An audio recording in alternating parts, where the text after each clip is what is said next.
Bonjour, alors j'ai hésité longtemps, très longtemps, et puis je me suis dit que après avoir montré ce qu'on peut faire avec des morceaux de briquet, il était quand même bon de revenir un petit peu aux bases de la récupération autour des maquettes, pour la simple et bonne raison que je suis parti directement sur l'idée de recyclage et d'utilisation d'objets de récupération, des trucs qu'on trouve dehors et qui sont souvent jetés, ce que je fais tout le temps, mais il y a un truc qu'il faut comprendre, c'est que on a de toute manière à la base, avec les maquettes, un grand nombre de choses qui ne sont pas utilisées de toute manière une fois l'objet terminé. Voilà.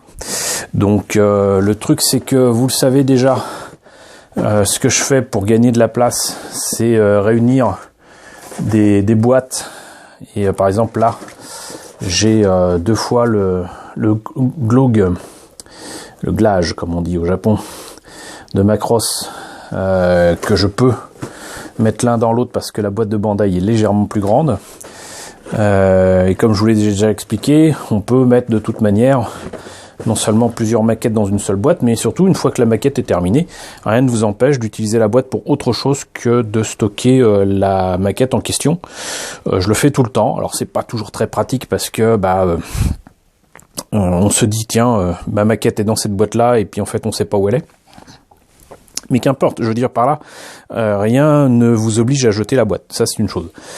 Mais il y a autre chose qui se retrouve en grande quantité une fois que vous avez terminé le kit. Vous le voyez sous vos yeux. J'ai pas la peine de faire monter le suspense plus longtemps. C'est bien évidemment les grappes. Alors pour ceux qui ne le sauraient pas,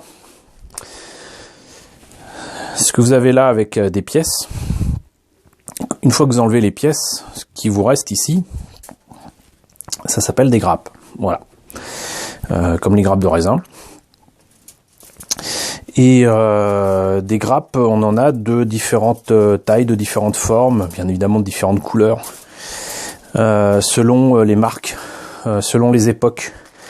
Et je vais me faire un plaisir de voir avec vous un petit peu tout cela.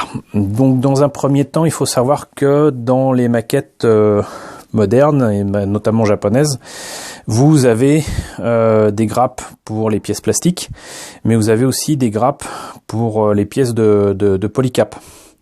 Et ça, très sincèrement, j'ai pas encore trouvé le moyen d'utiliser ce plastique mou. Pour moi, en tout cas, ça sert à rien. J'ai retrouvé ça dans un lot de grappes que des amis m'ont filé. J'en profite d'ailleurs pour signaler que c'est très gentil de penser à moi, c'est très gentil de me garder des trucs. Mais sincèrement, je préférais que vous les utilisiez pour vous, plutôt que de me les passer à moi. Je les ai acceptés par politesse, parfois parce qu'il y avait des trucs intéressants à prendre. Mais quand vous avez au final l'équivalent de 2 mètres cubes de grappes dans un carton, vous dites qu'il est temps de signaler aux gens qu'il vaut mieux qu'ils pensent à eux, qu'ils gardent leurs jolies petites grappes et puis qu'ils en fassent quelque chose. Et une fois que vous aurez vu cette vidéo, je pense que ça vous donnera quelques pistes, quelques idées sur ce qu'il vous est possible d'en faire. Voilà. Donc ça, a priori, je peux en faire rien du tout. Par contre, tout ce qui est grappe en plastoc comme ça, ça peut être très sympa à récupérer. Par quoi commencer? Alors déjà, chose évidente, ces grappes de plastique sont de la même matière logiquement que les pièces qu'on en a retirées. Donc ça veut dire que si un morceau est cassé, notamment une pièce d'articulation ou quoi que ce soit, on peut réutiliser la grappe pour jouer les donneurs de morceaux, et ça collera très bien et ça sera parfait. Le truc, c'est d'utiliser vraiment la colle à maquette de base, qui est faite pour souder les pièces, qui fait réagir la matière, et de pas utiliser de la cyanoacrylate. La superglue permet de relier deux pièces ensemble, mais ne modifie pas la matière des deux pièces pour les souder. Donc ça c'est une première chose. J'ai sur mes vieilles maquettes réparé énormément d'articulations, énormément de pièces en utilisant des grappes et parfois les grappes des maquettes en question. Ensuite, il y a beaucoup de grappes différentes et de formes différentes. Là on en a souvent des tubulaires, on va dire. Certaines avec des bords arrondis, d'autres avec des bords un peu plus carrés. Certaines sont comme ici en argent ou en chrome. Pour moi, ces pièces-là sont parfois dans un plastique un peu différent, un peu plus cassant comme l'étaient avant les pièces, parce que les grappes et le plastique ont évolué avec le temps. Avant, on pouvait faire certaines choses avec ces grappes-là qu'on ne peut plus faire maintenant. On va revenir là-dessus. Mais on a aussi, j'ai pris des lots par hasard. Hein. M'excuserez, ça ne fait pas préparer du tout. Mais là, par exemple, hop là, cette pièce-là, en transparent, bah, on peut deviner que si par exemple vous voulez faire des effets de laser ou d'épée laser, même s'il y a des bulles dedans, éventuellement on peut récupérer ce genre de choses. Quoique là pas trop parce que j'ai l'impression, non ça va. Là c'est assez amusant. Là c'est tubulaire et ici c'est arrondi d'un côté et plat de l'autre. Mais ça peut aussi être utilisé, je vous ai montré ça avec le VF19 et je crois le VF11 de Macross 7 ou un 144. On peut utiliser ces trucs-là, si c'est de la bonne couleur, pour par exemple faire les viseurs, faire des caméras, faire des trucs transparents, quoi. Et si vous coupez ça correctement, et sagement j'allais dire, bah vous pouvez éventuellement en tirer des petites lentilles qui pourraient être utilisées pour faire passer la lumière ou remplacer de sympathiques cabochons. Et sinon on le verra tout à l'heure, mais ce genre de truc là tout plat, ça c'est juste génial. J'en profite puisque c'est là et que je suis pas sûr que on le verra sur d'autres grappes, mais les grappes de Bandai moderne, en tout cas depuis Gundam 00, font apparaître des chiffres, des lettres sur les grappes qui sont en creux. C'est-à-dire que éventuellement vous pouvez utiliser ça comme masque pour faire des lettres sur, je sais pas moi, un mur, une pièce, quoi. Il y a un terme spécifique, évidemment, ça ne me revient pas. C'est pas du flocage, c'est, je sais plus, c'est pas du masquage. Enfin bref, c'est la méthode qui est utilisée, vous savez, par exemple, pour marquer des paquets ou des trucs, par exemple à l'armure, on voit ça, je sais pas moi, dans Indiana Jones, on voit des militaires marquer le contenu d'un coffre ou je ne sais quoi. Bref. Donc voilà, vous voyez déjà que bon, pour les pièces transparentes, autant pour les autres pièces, il n'y a pas nécessité de tout garder, autant pour les pièces transparentes, il n'y en a pas tant que ça, je vous conseille de les garder. Ça sera toujours utile, quoi qu'il arrive. Donc ça, à garder. Comme je le disais, vous avez ces parties-là, ici. Bon, là, c'est particulier parce que apparemment, c'était lié à... Ouais, ça doit être ça. Voilà. C'était lié comme ça. Ça permettait de mettre les pièces apparemment ensemble. Bah, vous voyez déjà, là, ici, c'est peut-être des trucs à récupérer pour pouvoir faire quelque chose, j'en sais rien. Mais bon, quoi qu'il en soit, donc, ces trucs-là, tous ces trucs-là, à garder. Pourquoi? Parce que, bah, allez voir le prix des plaques de plastique pour faire du scratch en magasin. Ça coûte la peau du schtroumpf. Et sincèrement, autant récupérer ce genre de choses pour, par exemple, moi je remets en état ou je complète des kits first grade qui ont parfois des pièces creuses, notamment au niveau des pieds. On y reviendra sur pas mal de mes maquettes. Et que ce soit pour les maquettes SD, que ce soit pour les first grade, parfois même des pièces de high grade ou de master grade, hein, ça peut arriver. Et comme ça, au moins, vous n'aurez pas à acheter de la carte plastique et vous avez déjà le bon plastique ici. Voilà. Moi, je garde souvent aussi les pièces rondes qui sont ici. Je mettrai des images en fin de vidéo. Mais donc déjà, vous en avez de différentes tailles. Là, très clairement, ce cercle est plus petit. Enfin, moi, je le vois à l'œil nu. Celui-là est légèrement plus petit que l'autre. Et ça, je les garde pour faire éventuellement des structures ou quoi. J'en ai gardé tout un tas et ça m'a été très utile pour un projet de Viper en kit bash. Sinon, ce que je garde continuellement et que je coupe d'habitude continuellement, ce sont les petites languettes que vous voyez là. Ces petites languettes là, je les utilise, voilà, ici, là. Pas forcément ici, parce que ça c'est plus difficile à prendre, mais ça même à la main, je vous le montre. Vous faites ça, voilà. Et là vous avez une petite pièce que vous pouvez utiliser quasiment directement pour rajouter du détail, je sais pas moi, par exemple sur un diorama, sur une maquette de Star Wars, des petits détails comme ça, carrés ou rectangulaires, vous en avez continuellement sur le Faucon Millennium, sur les Star Destroyers, etc. Alors bon, des fois c'est plus petit, mais là, voilà, ce truc-là, ça vaut rien, ça vous aura rien coûté.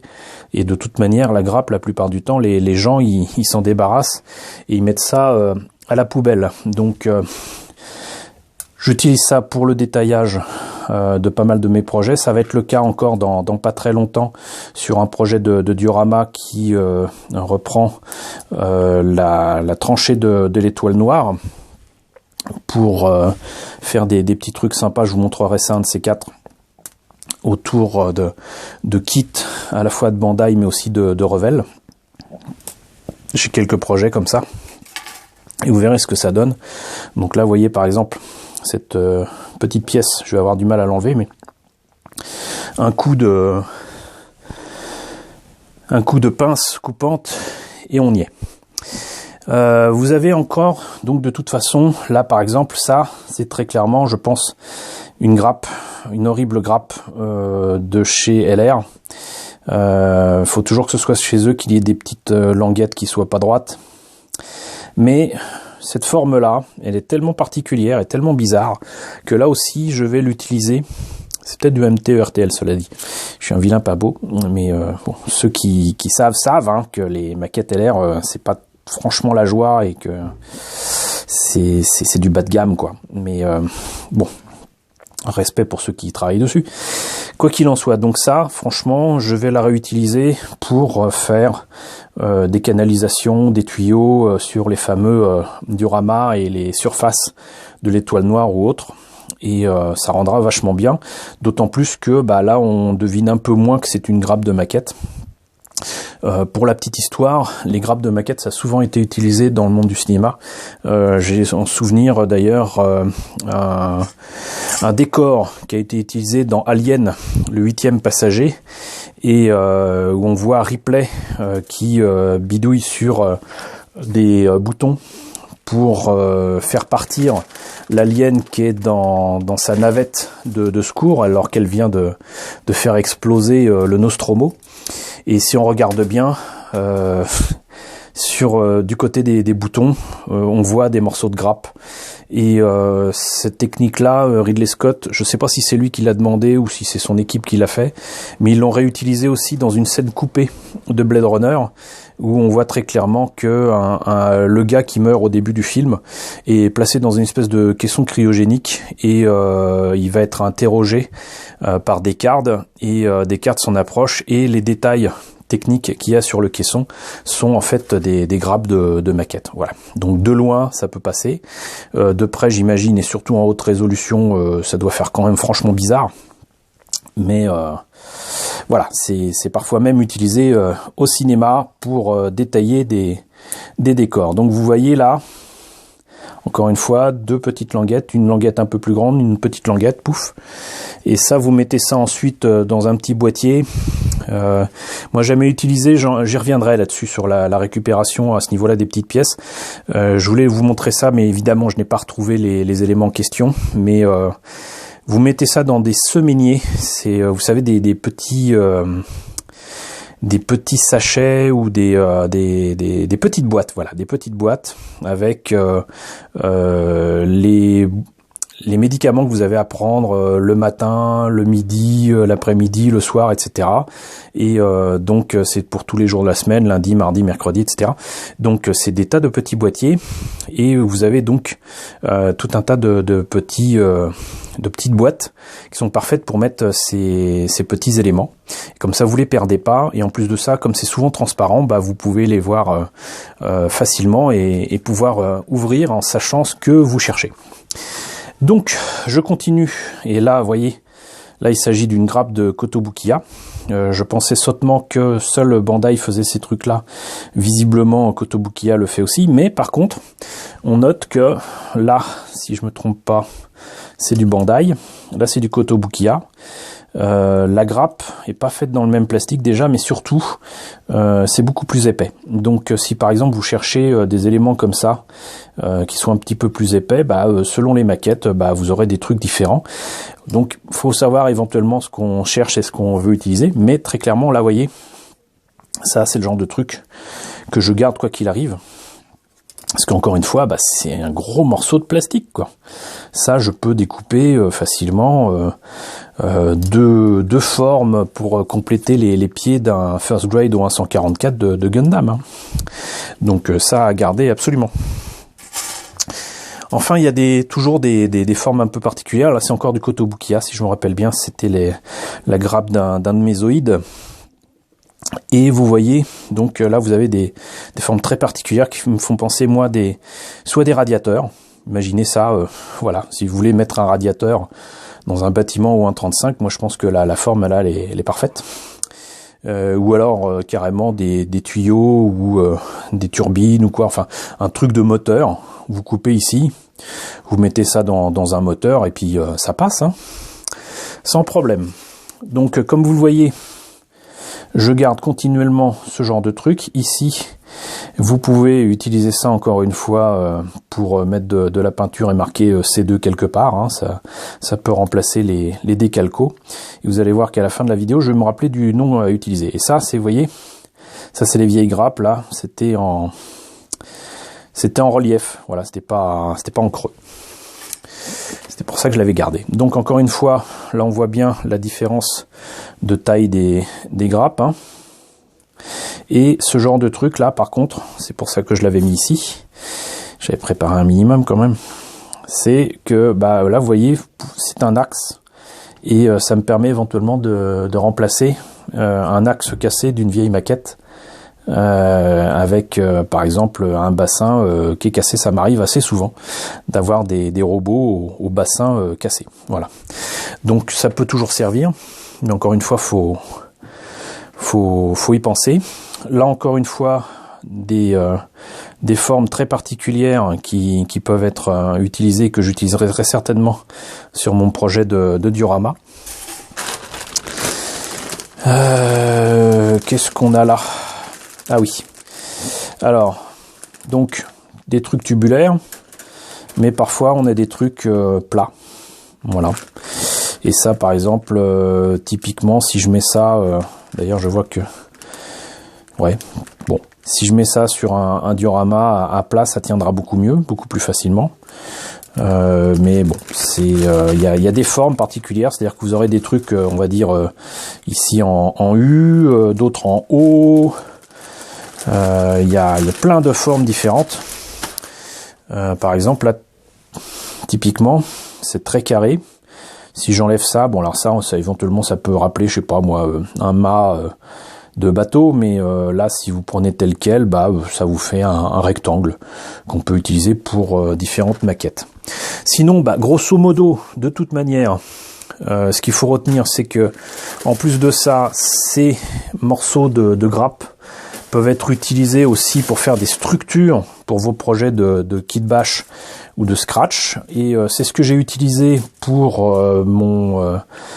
mon trident d'Ulysse 31, c'est ce que j'ai utilisé pour mon Star Destroyer, c'est ce que j'ai utilisé pour mon Star Destroyer Mirage, c'est ce que j'ai utilisé pour quantité de choses, c'est ce que je vais continuer d'utiliser pour beaucoup de projets, les possibilités, je vais pas dire qu'elles sont infinies, mais elles sont grandes. Par exemple, je vous disais tout à l'heure qu'il y a quelque chose qu'on peut plus faire avec les grappes et les plastiques actuels, et notamment, là par exemple, il s'agit très clairement de pièces transparentes, mais c'est pas dur, voilà, c'est un peu mou. Ça, je pourrais pas en faire grand chose, donc je l'ai gardé pour l'instant, mais on verra. Mais ce que vous pouvez faire éventuellement, alors je ne trouve pas de grappe transparente, mais imaginez que ce soit une grappe transparente. Vous pouvez faire deux choses. La première, c'est que en faisant chauffer la pièce en question et en l'étirant, vous pouvez donner une forme de bouteille qui est parfaite pour une échelle un 24, un 35. Ça vous permet de faire des petites bouteilles dans un diorama. Ça peut toujours être sympa. Vous pouvez faire des verres si vous vous compliquez un petit peu la vie, etc. Donc faire des bouteilles ou des verres avec des trucs transparents, c'est bon. Si c'est pas transparent comme ici, vous faites fondre, vous chauffez en tout cas la pièce en faisant attention, il n'est pas question de vous brûler ou quoi. Je conseille d'utiliser éventuellement les petits chauffe-plats, les espèces de petites bougies qui permettent d'avoir une flamme régulière. Vous placez ça au-dessus, vous étirez, mais sans laisser au-dessus de la flamme, hein, évidemment. Une fois que c'est un peu ramolli, vous étirez la grappe et vous aurez un filament qui peut être utilisé à bien des effets. Alors déjà, encore une fois, pour détailler votre maquette, mais aussi, par exemple, pour faire des antennes, pour plein de choses. Donc, de toute manière, même ramollie, la grappe peut être utilisée à beaucoup de choses. J'allais dire à mon époque. Il y a longtemps, quand on pouvait utiliser de la du tricloéthylène, qui est un produit qu'on trouve plus si facilement que ça et qui paraît-il, je crois, est interdit maintenant. C'était une colle naturelle, c'était une colle qui permettait de souder les pièces plastiques comme ça, et un de mes amis utilisait la triclo dans un pot en verre, évidemment. Et dans ce pot en verre, il mettait de la triclo et des morceaux de grappe, et ça lui permettait d'avoir une pâte de plastique qui, du moment qu'il y avait de la triclo, restait liquide. Et donc il l'utilisait pour coller des pièces, il l'utilisait aussi pour remouler des pièces, et ça lui était bien pratique. Mais encore une fois, c'était quand même quelque chose d'assez dangereux. Encore une fois, là, on a une forme assez particulière que j'ai gardée exprès. On en est déjà à 20 minutes de parlotte. Je suis désolé, mais on va essayer d'aller un peu plus vite. Là, je vous ai gardé des grappes de Warhammer Citadel. Et là, comme vous le voyez, là, c'est carrément des grappes, on va dire, quasiment carrées. Hein, c'est pas rond, c'est carré.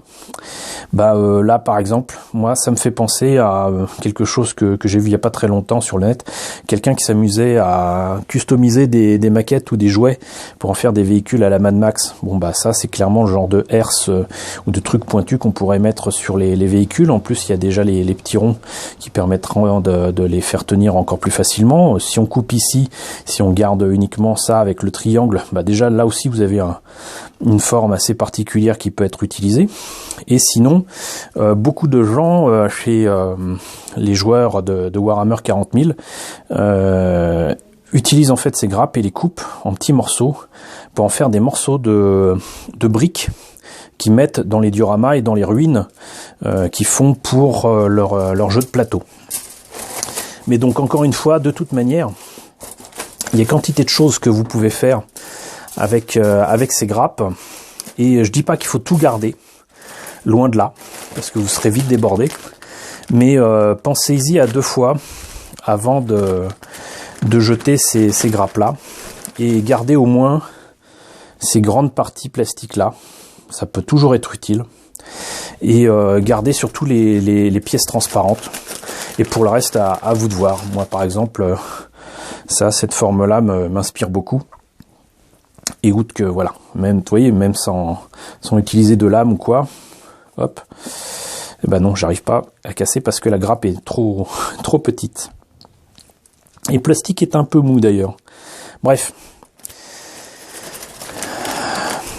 Soyez malin, soyez intelligent avec ça. Ne gardez pas tout, ne récupérez pas tout, mais faites en sorte de jouer l'économie, et plutôt que d'utiliser des cartes plastiques qui coûtent souvent très cher, encore une fois, réutilisez ces morceaux-là, gardez les petites languettes, et faites-vous un petit stock, ça sera toujours utile quoi qu'il arrive.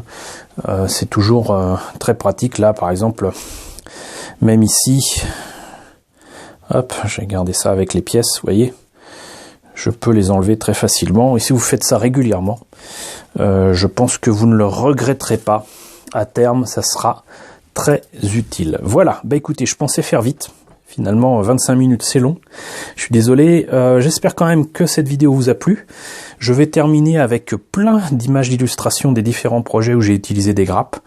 Je mettrai, si cela m'est permis encore, sur YouTube les liens qui vous permettront de voir les vidéos des kits en question. Je pense notamment à mes Star Destroyer, au Trident ou... je sais plus si j'ai utilisé des grappes sur le Dart Rave, je crois pas. Mais bon, il y a plusieurs projets où j'en ai utilisé. Donc voilà, j'espère en tout cas que cette vidéo vous a plu, que le sujet vous a intéressé. N'hésitez pas à me dire ce qu'il en est dans les commentaires. N'hésitez surtout pas à partager la vidéo. Et je vous retrouve très bientôt, la semaine prochaine en fait, pour de nouveaux conseils et de nouvelles idées de récupération pour vos maquettes.